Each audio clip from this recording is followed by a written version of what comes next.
ఇక వృషభ రాశి వారి యొక్క ఫలితాలు. అయితే ఈ 15 రోజుల్లో ఈ పక్షంలో మీ గోచార గ్రహగతులు కనుక చూసుకున్నట్లయితే కనుక మిశ్రమ ఫలితాలే కనపడుతూ ఉన్నాయి. ముఖ్యంగా డబ్బు విపరీతంగా ఖర్చు అయిపోయేలా ఉంది, జాగ్రత్తగా ఉండాలి. పెట్టుబడులు పెట్టేటప్పుడు జాగ్రత్తలు తీసుకోండి. ఎందుకంటే ఏదైనా స్థలాల్లో భూముల్లో పెట్టుబడులు పెట్టేటప్పుడు, ఎవరికైనా డబ్బులు అప్పిచ్చేటప్పుడు, వ్యాపారాలు పెట్టేటప్పుడు, లేదా ఏదైనా పెద్ద పెద్ద పెట్టుబడులు పెట్టేటప్పుడు జాగ్రత్తలు తీసుకోవాలి, లేకపోతే నష్టాలు ఉన్నాయి.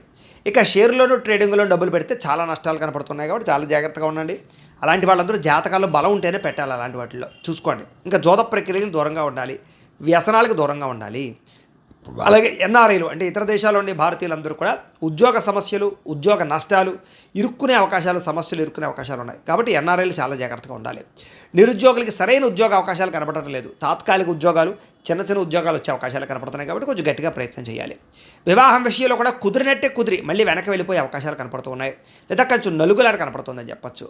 సంతానానికి సంబంధించి ట్రీట్మెంట్ చేయించుకునేటటువంటి వారు కొంచెం జాగ్రత్త వహించాలి. ఒకసారి జాతక పరిశీలన చేయించుకుని పరిహారాలు చేయించుకుని ప్రయత్నం చేస్తే మంచిది.